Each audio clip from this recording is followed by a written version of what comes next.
All right, everybody. Welcome to this is now week 8 of the Whiskey Gingers podcast. And the whiskey we are talking about tonight, we've been kind of teasing that for just about 8 weeks of the podcast. Yeah. But today, finally, we didn't have anything on the docket. We didn't have any other countries we needed to hear from. We don't have a guest today. It's just Chris and I. So it was the perfect time to break out the oldest licensed whiskey on planet Earth, Bushmills Old 1608 whiskey. For those of you who thought Jameson was the oldest, which I mean, Chris and I did coming into this, we have almost 165-year age gap between the two. 63, my math isn't great. 1780 for Jameson. 1780 for Jameson, and then 1608 for Bushmill. I mean, I don't remember what was going on in 1608. But yeah, I feel like that's like I just said before, it's like an incomprehensible amount of time has passed since that. I can't even think about that. You think about like important notable events that we've seen in like the 1900s and everything, and then maybe hear some things about the 1800s. You get all the way back to the 1600s, and that's really outside of our scope. Unless you're a historian, you're really not going to pay much attention to those times. No, that was still, colonial. I mean, Julius Caesar's probably doing his thing over there. I'm not sure on the timeline for that one. Something tells me that's probably not true. Might be a little bit further back, but we've been out of school too long, I think, is the problem. That's true. But if you fast forward from 1608, pretty much skip the 1700s and 1800s, if something interesting happened, let us know. But the Prohibition was probably like the biggest point in history for those who enjoy liquor and beer, and obviously we couldn't have it for most of the early 1900s. And when that was repealed, Bushmills was one of the only distilleries able to fill the need right away. One of three. Yeah. So one of at most three. We don't have an exact number, but they were one of the few who was able to satisfy the need right out of the gates. And they've been, being that they've been open since 1608, I'm sure they had the processes already ready to go, and they were probably the official whiskey of the early 1900s. Well, what ends up happening, like during Prohibition, a big thing was, like it wasn't necessarily that alcohol couldn't be manufactured. It was just that it had to be manufactured for, like, let's say, medicinal purposes. So there was only a very limited amount. And one fun fact that I actually just heard about today, I was on my way to work and I was listening to a video about the Prohibition. It was unrelated to like the Prohibition itself, but it included some facts about it.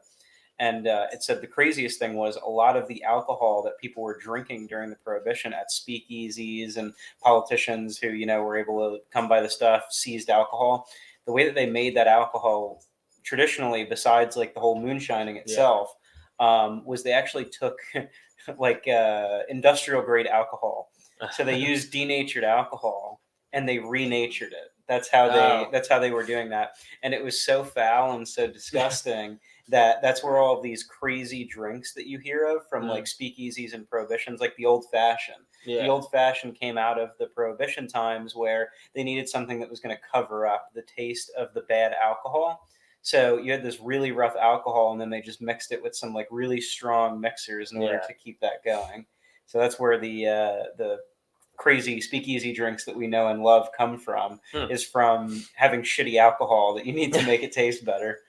Talk about a PR turnaround too. I mean, now like an old fashioned is like class. Like if you're going to like a whiskey bar, if you're having like a business meeting, I mean, you're not getting a rum and Coke or like a double Jack and Coke or anything. I mean, you're getting, you're probably going to get an old fashioned just to pure classy. That's where the whole gin thing. That's where the whole gin thing comes from too. I mean, gin traditionally was a very cheap alcohol gin still sucks to get. So I mean, like nowadays people associate gin with like a very classy drink, having like a gin martini or like something very classy. I'm not a huge gin person myself, but I just know that it's associated with class.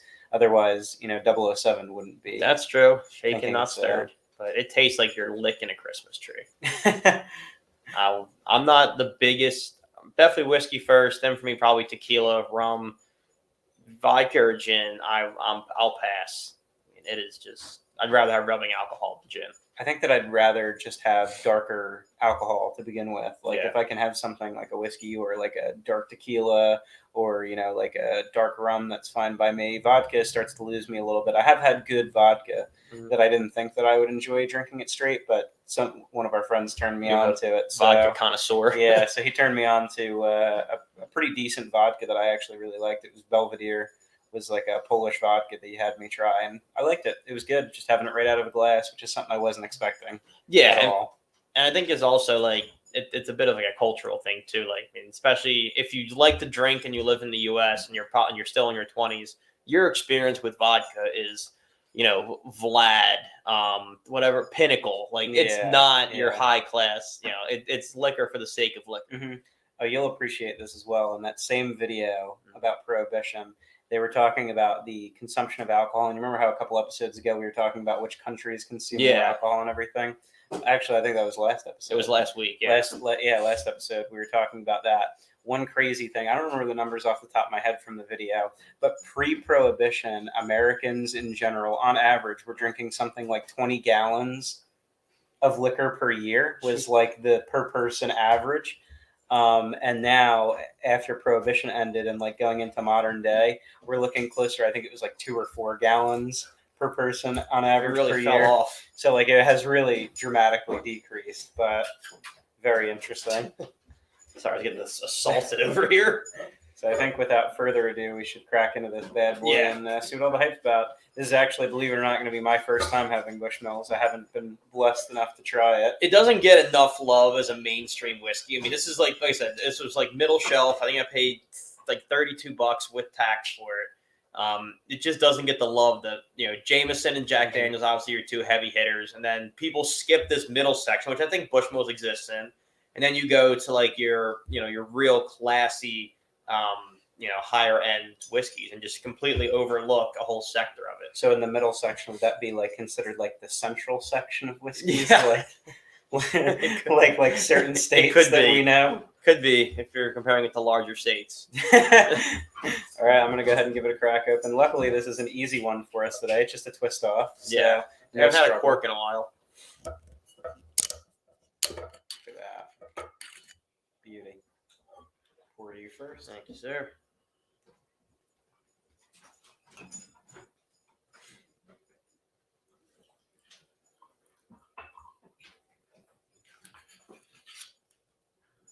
Yes, I remember. It smells like whiskey. It smells stronger than it is.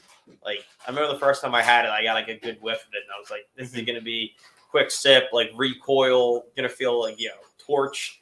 It really isn't. It smells stronger than it is. We didn't get an ABV on this actually. It should be. It's 40%. Okay, so it's pretty much right in the 40% usual whiskey wheelhouse. Standard area right there. Nothing too crazy. But yeah, I'm excited to try it. Triple distilled, as they all blended whiskey. As any whiskey worth its salt really is. Exactly. Cheers to you. Never gets old. Actually, it was really good. Yeah, right. When you smell it at first, it smells way more like pungent and fiery than it like ends up being. You know what it reminds me of? We haven't talked about it at all on this podcast, but something I also really like to drink a lot is as cliche as it is, Proper 12. It tastes a lot like Proper 12, like Conor McGregor's whiskey. Mm-hmm. I don't know if that's just the flavor that has or what, but it hits very similarly. I haven't had his whiskey yet. I'm actually not the biggest. I mean, as much as I'm Irish. I'm not the biggest Conor McGregor guy. And the fun fact, he is universally hated in his home country. I don't know. They think he is the worst. Yeah, because he probably looks like a doushbage. He does. Simple people in Ireland. That's what they said. It was. They think that he gives them a horrible reputation. Because when I was in a bar, I didn't know anything about it. I was trying to find like some kind of common ground, and he was fighting like, "Oh yeah, McGregor's on Saturday." And they were like, "Yep, go somewhere else to watch it. We don't put them on here." And I was like, "Okay, my bad. Damn, sorry." Yeah, Irish people are just more like me and you, the simple folks. Yeah, he's no love lost over there. Yeah, this is pretty good. I actually like the recommendation. You were not wrong in saying it's just a good all around standard whiskey. I think it's an easy whiskey to get drunk on. It doesn't there's nothing holding you back. So, now that we've what is she eating? Green. Now that we've gotten a taste for, what Bushmills is, we can try and accurately rank it here. So assess where it's going. Yeah. So like I said earlier, this is only week 8 of the show, but we did a double 1 week because one of them was, peanut butter whiskey. So this will be whiskey number 9 in week 8. And right now, the way it shakes out is Chris and I are in agreement with all of these except for the last two. So right now, Writer's Tears is number 1, Wiggle is number 2, and kind of a surprise. Slain is 3, Grey Coast at 4, Cleaf is at 5. I think we just need to come up with we're just gonna call it the Jewish whiskey because when's the next time we're gonna review another That's a good Jewish point. whiskey? Yeah, Kalahef. and then I have Bastille at 6, and Chris has Sheepdog at 6, and then I have he has Bastille 7, and I have Sheepdog. I really do not like Bastille. Yeah, Shocker! Spoiler alert. it really wasn't great. French whiskey was not a big fan. So then for you, where does this one fall? Oh, I don't know. Let me see where the line can be drawn. I actually think for me, this kind of falls in between.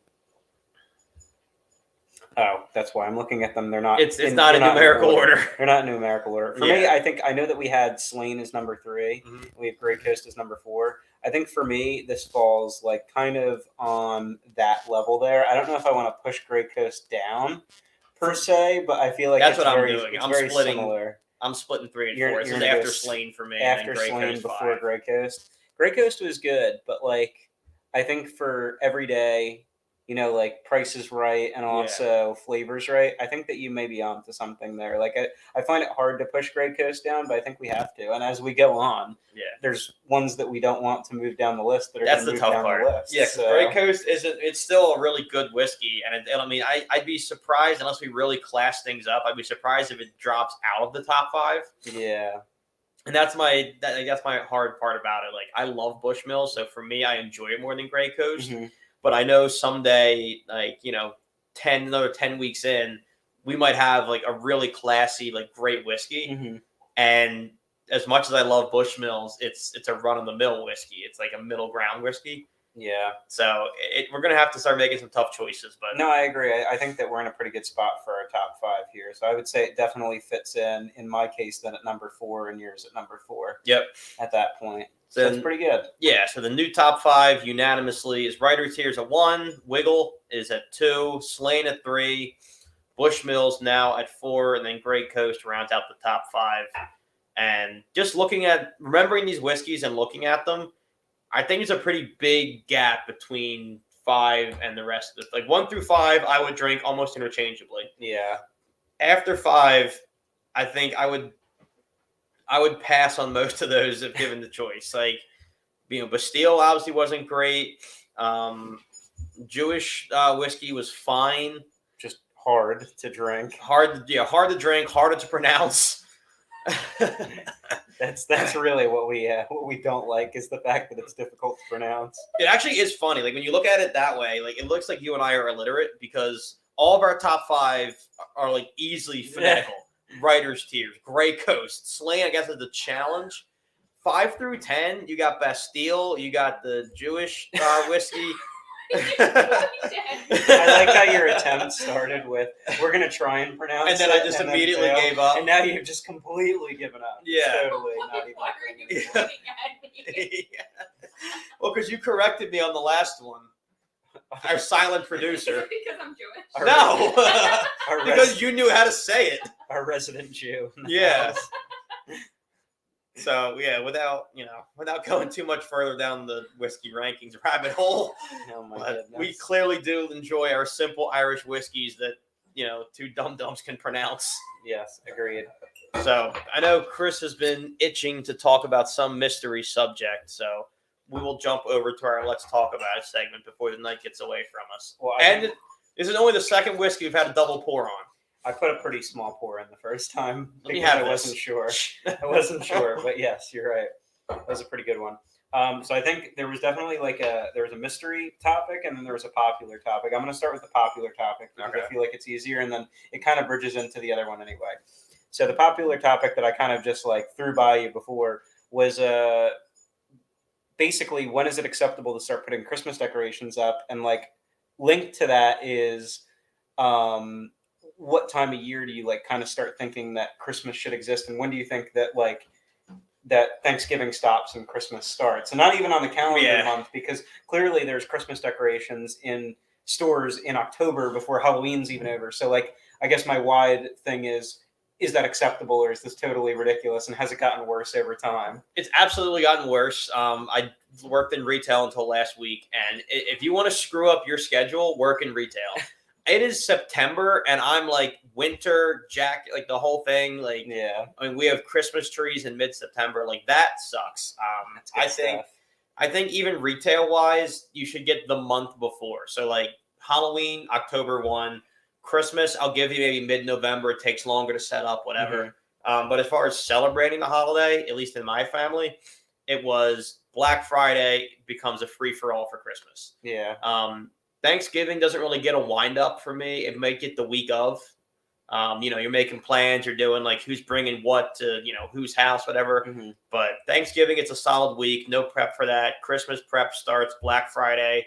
And we honestly I like going past Christmas because the buildup has always been there. And then there's like this Christmas Day happens and it's just all over for nothing. Yeah. We kind of ride that through the week. Like we'll watch Christmas movies after Christmas. Yeah, New Year's hard stop on Christmas. Yeah. But that weird, in between zone, you can still go hard on Christmas. No, I agree. I mean, like for me, I definitely agree with your assessment a lot. I think that, Halloween is the first one on that list. So rightfully so, people probably decorate for Halloween a little bit earlier than they need to, because you think about like September 1st, people are like, oh shit, it's time to be spooky, let's get out here. And you got nothing in September. Like, and there's nothing else. So like they can.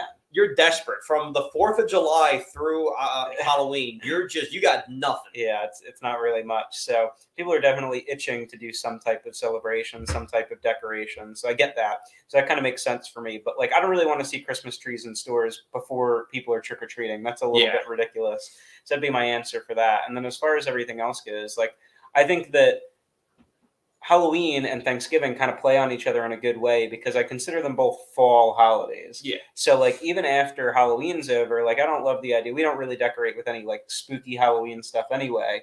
But even if we did, I would say that by the time Halloween's over, that next week, anything that's like a Halloween decoration should be down, and then you could keep your fall decorations out, and that would be fine. But then I think like as soon as you get outside of November, in my case, like for me, Christmas, I get Black Friday makes sense at that starting point. I would say hard start for like Christmas season for me is December 1st. Yeah. And then I would ride that all the way until New Year's because I think that it's fair. I also what else are you doing in that in between week anyway? You're not going to go back to normal life and then get hammered on New Year's and go back again. Like just extend it, just cruise straight through it. And for me, I remember vividly, like as a kid, we had big New Year's celebrations at my parents' house all the time.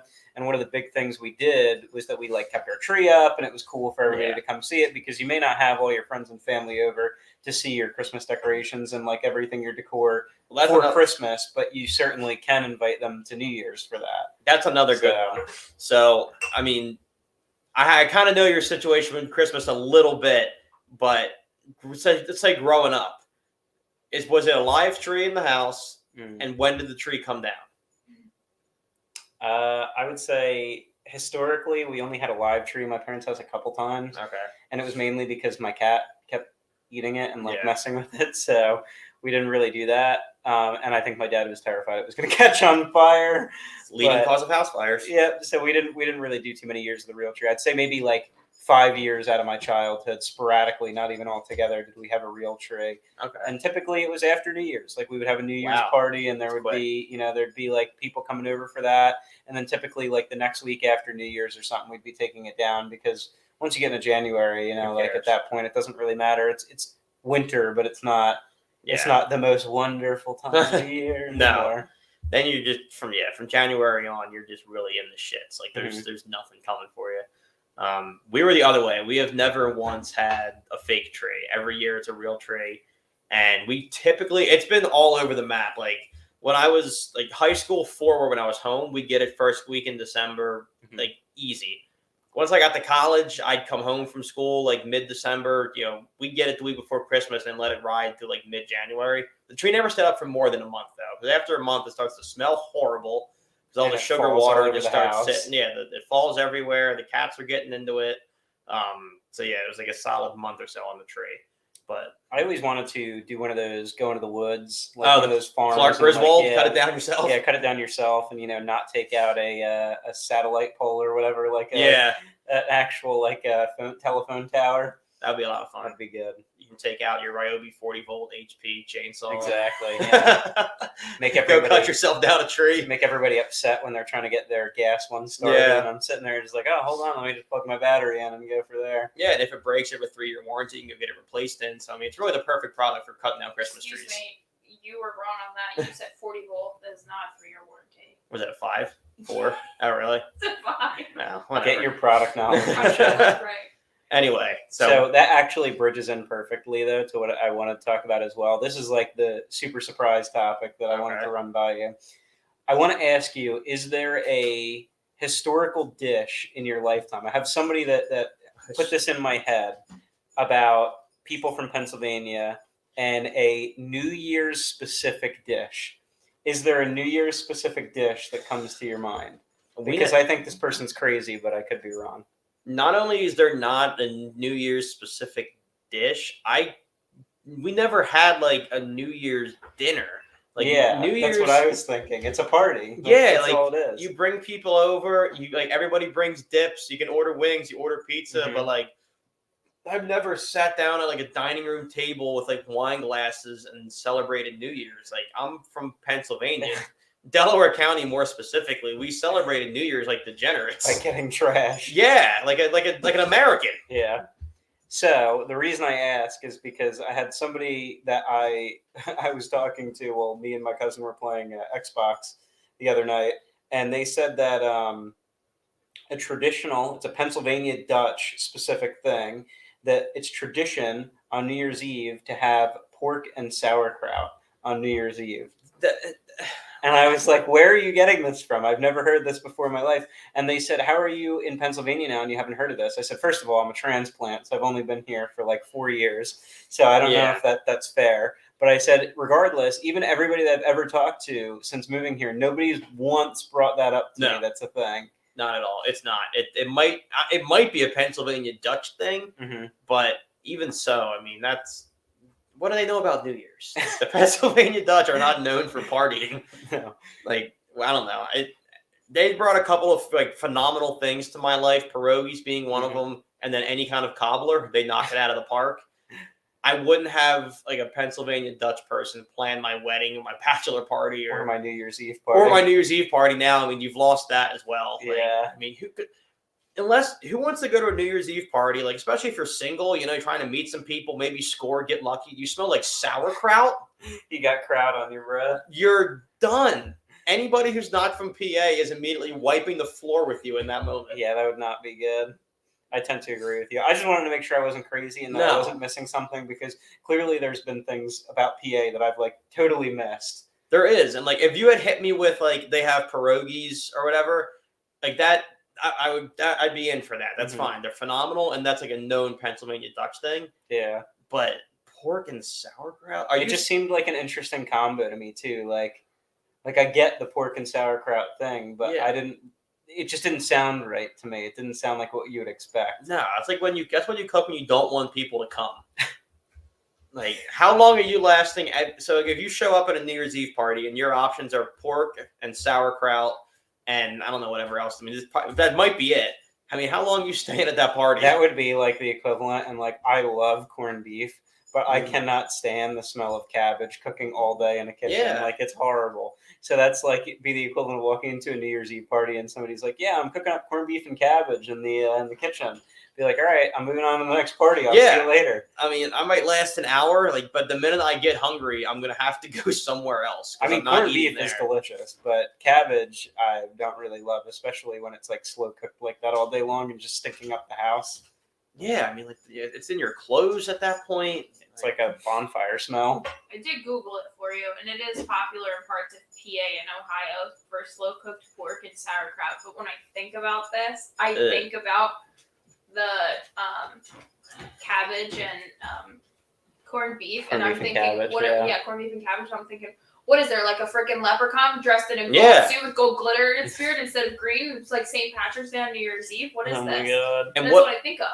And like what naturally accompanies that? Like for the same reason, like corned beef and cabbage, it's just whenever I've had it, it's those two things. That's the dish. Yeah, and like I mean, I love corned beef. I think it shines way more on a sandwich than it does as a main. Oh, definitely. And the same thing would go with like pork and sauerkraut. Like what? I don't know. Like what do you put with that? I think we're just so dumbfounded by this entire situation. Yeah, it doesn't make sense. It's not something you can eat standing up. So I mean, you're not, Is that like a thing for you? It's like meals on New Year's Eve have to be standing meals. Like you have to be able to do it. You're gonna mingle, so I feel like New Year's to me has always been traditionally like picky foods. Yeah, like they're gonna have like cocktail wieners, like hot dog wieners. They're gonna have like wings or something, or like something that is easy grab and go things. You're not gonna be sitting there with a plate having a full meal. I mean, you could. I just don't think that it's feasible because people are trying to balance having a drink in this hand and a picky food in this hand because it's New Year's. And then it's not like it's a fork and knife food, so now you need 3 hands. Oh no! And I'm not going to put my beer down. It's not possible. So something's got to give. And the dish has to go. And if it's a good New Year's Eve party, for me, there's enough people to where you can't sit at the table. Like if I'm at a New Year's Eve party and there's 5 people at a kitchen table, I didn't have any other options, and I wound up at your party. If you're throwing a successful New Year's Eve party, you got probably the kitchen's full, and then the room with the TV is mostly full. Yep. That's kind of what I'm looking for. Like a dinner party, different story. Agreed.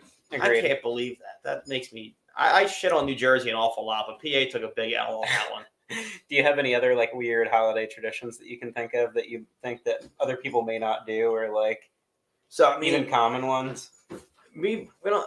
Actually, it's not a tradition necessarily, but it is something that like I found a lot of people are obsessed with. And like I guess as a kid, I didn't realize.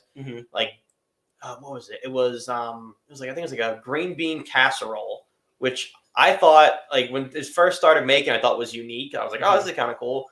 And then everybody I've talked to, they're like, oh yeah, it's not Christmas without it. It's not Thanksgiving without it. I didn't know it was so widespread. Yeah, Morgan makes that all the time. Yeah, it's phenomenal. It's just we only ever had it 2 days a year, and it was Thanksgiving and Christmas. I don't always make green bean casserole. I always make corn casserole. That's true. That's no, cornbread. Cornbread casserole. Yes, I always make good. cornbread casserole. I don't always make green bean casserole. I love it. You do that a lot, though. Sometimes. I wouldn't say every year, but it's frequent. Yeah. That's very true. It is delicious, though. We associated something with traditionally my family did a really big Thanksgiving party at my parents' house on the Saturday after Thanksgiving. And one thing that's like not a traditional Thanksgiving meal option, but something, and we wouldn't even do it like if it was like our personal Thanksgiving, it wouldn't be something we would have for that because it's too small. Yeah. But like to your point, when you have a bunch of people around, you want people to like eat and drink and socialize, we would still do a big sit down Thanksgiving meal at some point during the night.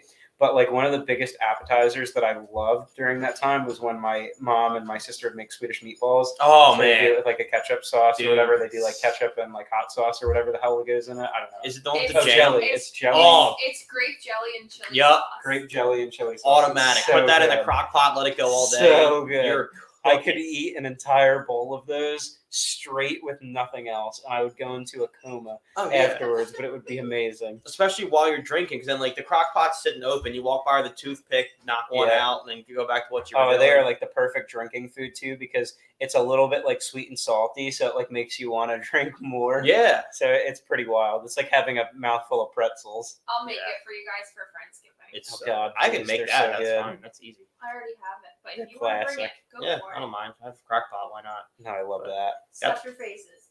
That's something like if we open the bar, that's something I would do. I think. Oh, definitely. Just to set yourself apart, because everyone does chips, everyone does pretzels. I would have crock pots. Well, the thing is, the stuff that you put in crock pots, it's so like inexpensive. What you do, it's so easy to cook. Like you need an industrial fucking sized crock pot to, or just a ton of them to actually do some type of batch cooking for people's orders. But to be fair, if you get like a crock pot of Swedish meatballs, that can go a long way. You can feed 30, 40 people off one crock pot of Swedish meatballs. So. Or you could do it like this. I mean, this is a patent pending idea, so no one take it.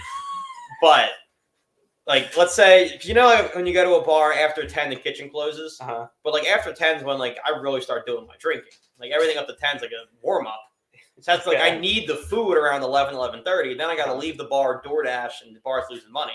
I think all day you have like an industrial size, like, or like maybe 8 or 10 crock pots cooking with like dips, Swedish meatballs, whatever. 10 o'clock rolls out, you put a crock pot per table, empty.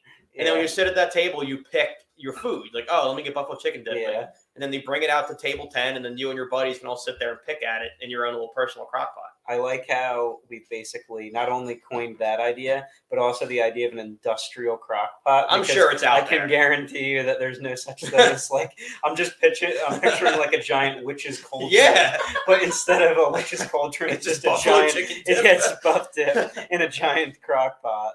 I think it's a $1 million idea. Like, you charge like a cover for the table, like $25 for the table, and you just sit down. Your beers are coming. You pay for those on their own, and then you just get a big crock pot of dip to work your way through. It's too bad that we didn't win the lottery because we could have made that idea to come Oh, yeah. to fruition. I mean, we might have gone under, but if we didn't, it would have been brilliant. Agreed. I'd pay extra to go to that bar. Yeah, so I think that's our goals now on the Whiskey Gingers. We're going to raise enough money that we can open up a facility where we can have industrial-sized crock pots, and then individual serving-sized crock pots that we can give to people at tables. The more I picture it in my head, the better this idea gets. And if this shows up on the news tomorrow as the next big idea, we want compensation. Yeah, one of you 10 is leaking it. Yes, and we're going to find you. With that being said, do you have any closing things that you want to wrap up with today? I don't think so. And I actually don't have a plan for the next whiskey. We usually try and tease something, but I can guarantee you it will not be Irish. I think that what we should do is we're on week 8, we said right now. Week 8, whiskey 9. The next whiskey means something. Whiskey 9, we're going to go ahead. It's technically the 10th whiskey, but I think what will be more important is our milestone of 10th episode. Okay. So I think next episode, we're just going to go at some type of, we're going to switch it up. We'll try and go back to like some type of bourbon or something. Yeah. Maybe even a scotch. We haven't done a scotch at all yet. True. So we could always do a scotch or do another bourbon because we want to switch that up. And I think on episode 10, we should treat ourselves to something maybe a little bit high. Oh, guest appearance. I think that we should maybe treat ourselves to something a little bit fancier for the 10th episode just to commemorate 10 10 episodes of this. We could definitely do it that way. We could also, if we might put it out this week, we can put it to a fan vote. Mm-hmm. Like to let the fans pick our 10th whiskey. Yeah, I agree with that. That's not a bad idea as well. I'm know. totally down for that. We'll get some polls out. Yeah, and we'll go from there. Just so people know, we don't make money off this podcast, so keep that in mind when you're picking a whiskey for us. No $200 whiskey options. Yeah, this is shot in a kitchen using utensils from Amazon. So just let's not try and break the bank. All right. All right, guys. Till next time. Damn, I wish we could.